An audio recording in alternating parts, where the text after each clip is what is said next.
Welcome to the Leadership Genius Podcast, your resource for everything leadership. I am the host of the Leadership Genius Podcast, Jason Diamond Arnold. I'm also Director of Leadership Solutions at Inspire Software. And today we have maybe one of the most profound podcasts that I've ever had an opportunity of engaging in.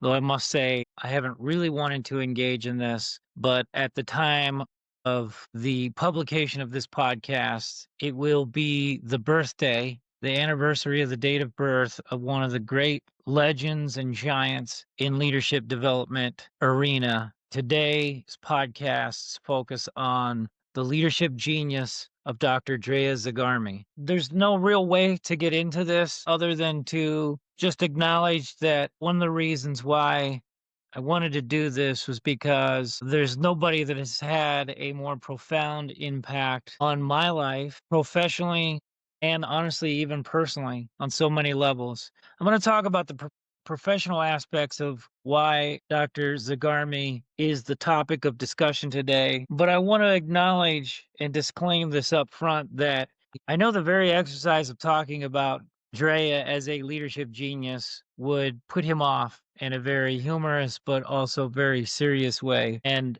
I offer this up to those that know him, those that may not know him, just respectfully that this is most likely against his will because he would not want anyone to think of him as a leadership genius. He wouldn't want anyone to think of themselves as a leadership genius. So he always had trouble with that name. He is one of the co-authors of Achieve Leadership Genius. Really, basically, the two leadership books that I go to as my sacred text in leadership are Achieve Leadership Genius and Leading at a Higher Level, which he was also a contributing author to with the main author, Ken Blanchard. I'll get more into a little bit about the history of how Drea came to this place in the leadership development world. But I wanted to acknowledge the fact that when I say the leadership genius of Dr. Drea Zigarmi, I know that he's rolling his eyes at this moment. And the other aspect to it is that, nobody is a leadership genius. That leadership genius really means, and I explained this to him in this concept when I signed off on doing this podcast on a specific or consistent basis, is that leadership genius is the collective wisdom of knowledge, experience, the collaboration with others, best practices in leadership, not only in theory, but in application, in analysis, of always continually developing to become a better leader. That's the essence. That's the energy of what leadership genius is. Drea always said that leadership is a verb. It's not a noun. It's not a person, place, or thing. It's a process. It's an action. It's something that you do. You lead. Leadership is active. And so I wanted to acknowledge and honor that. The other disclaimer is that Drea would never want praise to be heaped upon him. He's one of the most humble human beings that I've ever met. His life was dedicated to not only making the world a better place through leadership, but continually researching, pushing the boundaries, never being satisfied with what we think is good leadership, but continually being dedicated to research. And he was a true behavioral scientist. And so I wanted to acknowledge those two things. One, he wouldn't be particularly fond of being considered or referred to as a leadership genius. So I hope that you understand the context of what I'm talking about. And then two, he would be very uncomfortable with people heaping praises and accolades on him as a legend or a giant in the leadership development community. With that being said, let me set some context to who Drea Zigarmi is and how I got to know him. This is not an exposition in telling people who Drea Zigarmi is on an objective level. There's many stories I don't know. There's many stories that I have only heard of through others and through my relationship with him. My acknowledging and honoring Dr. Zigarmi in this episode is to just tell the story as I saw it. I consider myself a disciple of Dr. Zigarmi. I was mentored on levels by both Ken Blanchard and Dr. Zigarmi, who were close partners and co-authors of several key pieces of leadership, but also mentored by others, Drea had the most profound impact on me and my career trajectory. And I'll explain a little bit more about that why. But Drea got his EDD. He became a doctor in leadership, and part of that relationship and his studies was under Ken Blanchard at the University of Massachusetts. And if I get any of these facts wrong, please email me. Again, this is how it was described to me. I'm not doing fact checks in terms of making sure that everything. I'm telling the story as I remember it.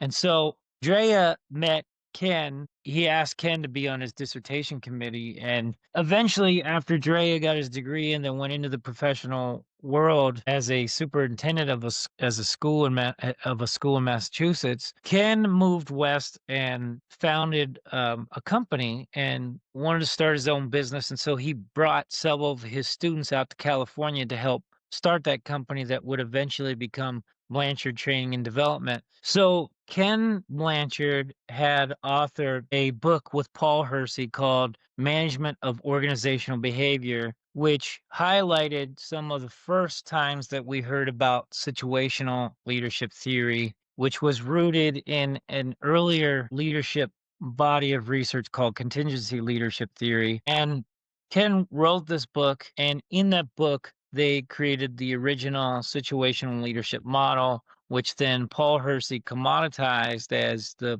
first generation of situational leadership models and really the first generation ship of that theory. When Ken Blanchard went to start his company in California in the early 80s, he asked several of his students that he had worked with or been on their committees for their dissertations, their PhDs or EDDs, and Drea Zigarmi was one of those that he asked to come start the company with. And Drea took the chance, moved west, began helping the company grow and facilitating some of the leadership seminars on this. And then Drea took a keen interest into understanding the theory at a deep level. This is one of the fundamental elements about Drea was just his deep thought and his willingness to really wrestle with concepts and really know leadership theory inside and out. And so one of the things that he did is that he began to research it and began to understand or see the opportunity to evolve situational leadership theory further beyond the original model. Ken Blanchard, when he started his company, broke off from Paul Hersey and started Blanchard Training and Development, where they began to develop what was considered at the time Situational Leadership II model, which is now called SL2, and is really the second generation of situational leadership theory, really largely based on Drea's research with Ken Blanchard and his other co-author, Pat Zigarmi. And so that was their first iteration of Drea's involvement in the leadership development community. He went on to co-author the book Leadership in the 1-Minute Manager with Ken Blanchard and Pat Zigarmi, where they really articulated the situational leadership 2 theory, or SL2 theory as we call it now, and began to develop that curriculum for Blanchard Training and Development at the time. But Drea didn't stop there. He continued to keep researching, continued to keep pushing the edges, kept continuing to push leaders. He created various behavioral assessment instruments to assess leadership behaviors. He used that research to go further into developing other leadership skills like DISC, understanding your own disposition and the disposition of others as it influences your leadership styles. He researched leadership skills like listening, problem solving, different types of micro skills. He developed a book called The Leader Within, where he focused on core fundamental leadership principles like DISC, understanding your values and the values of others, persona. He partnered with Susan Fowler eventually to create other models of the situational leadership theory or help influence those. And Susan's work around motivational science greatly influenced the way they approached the evolution of what I consider third generation situational leadership, which was found in the book Achieve Leadership Genius, which was authored in the early 2000s. So what you have in Drea is a true modern behavioral scientist who was passionate about developing leaders and not just theorizing about leadership or coming up with sort of secrets to leadership, but actual validated testing research methods to understand how leadership was evolving at the turn of the 20th century into the 21st century. So Drea continued to go on and do research on things like employee work passion, an advanced version of employee engagement.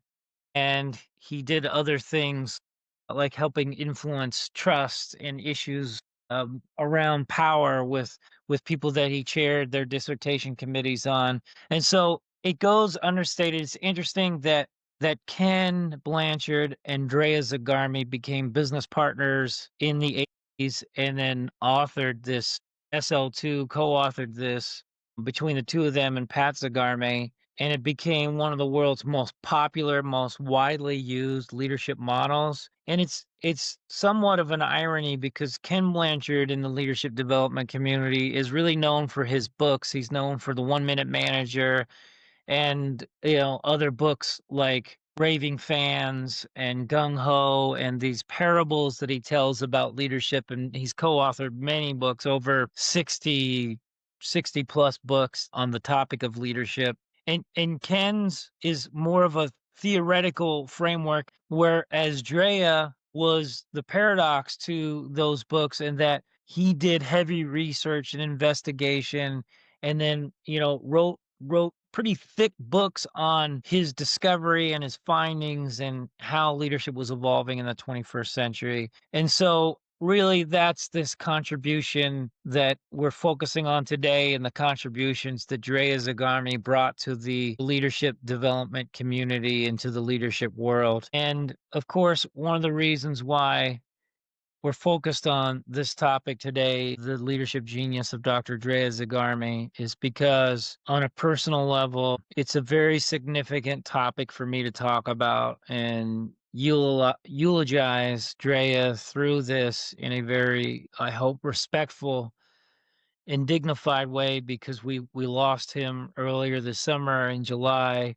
of 2025. It was a large blow to the leadership development community, and then a very personal blow to many of us who knew him, worked with him, partnered with him.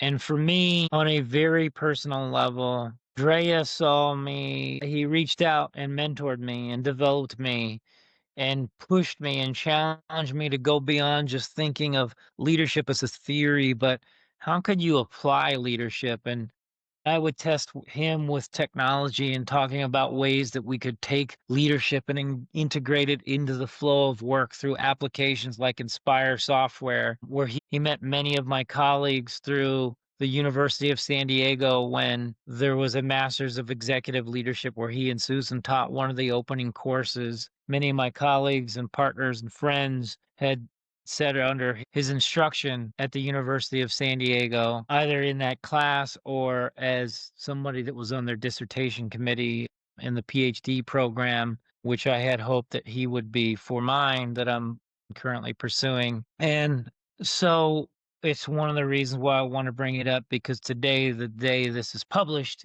is Drea's birthday, and I wanted to honor him, and I wanted to honor my relationship with him. But I must say, beyond all the impact that he made in the leadership development community, one of the most profound human beings that I have ever met, because Drea didn't just talk about great leadership, Drea lived it. He applied it. He was passionate about it as a father to his two daughters, as a father to what we joke about as many of his adopted children that he met along the way as business partners, as research partners, and as friends.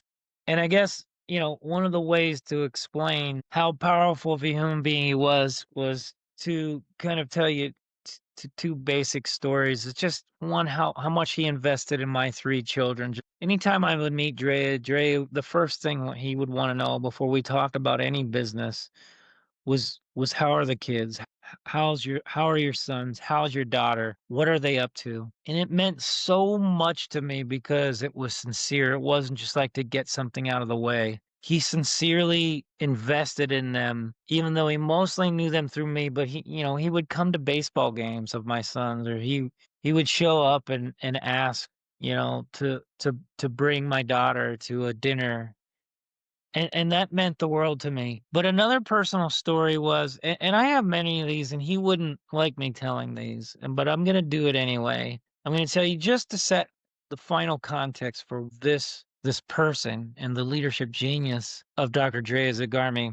We would often go to public places like to have lunch or breakfast or to go through a drive-through to pick up Starbucks, and he would always engage with the server, whether it was someone serving our table or through the drive-up window, and he would ask them questions about their children or about their plans for, the holidays or summer vacation. And he would always be willing to help support them in any way, and he literally would back it up with support. And one day we were having dinner at a very famous chicken fast food restaurant, and one of the workers came out of the bathroom, was cleaning the bathroom, and he stopped this young person and he looked them in the eye and explained to them, "Do you understand how valuable the job that you're doing for the people that come in here and are served by your company? Do you realize? And if you don't, I want you to realize. I want you."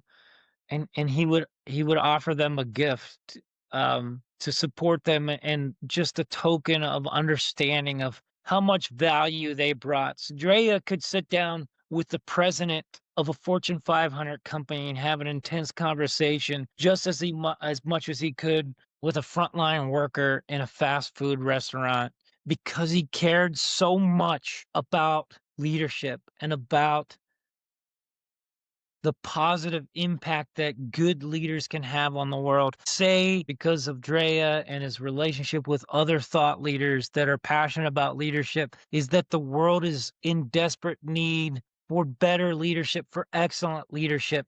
Drea manifests that as a great leader. He was committed to developing leaders. He was committed to researching what great leadership is and continuing to expand it. And so that's why today, on Dr. Drea Zigarmi's birthday and the anniversary of his birth, we celebrate his life. We mourn his passing, and we know that this is one of his favorite sayings, that we're spiritual beings having a human experience, that he's continuing to do this good work, and that we're going to carry his legacy on and continue to make the world a better place through leadership, through development of leaders. And we're going to continue to commit to his cause and what he did and his passion for continually evolving leadership at a much higher level. And so this is a special episode to honor the life and legacy of Dr. Drea Zigarmi. If you have any questions or thoughts or stories that you want to share about Dr. Zigarmi, or how we are moving his leadership theories forward at Inspire Software, we'd be happy. We would love to just have a conversation with you about the leadership genius of this human being, and how we can collectively continue to put into practice his theories through the Leadership Genius curriculum. Thank you for taking this time to listen. Thank you for being committed to becoming a better leader. And thank you for being the leadership genius, a part of the leadership genius that you are, as we honor the legacy of Dr. Drea Zigarmi.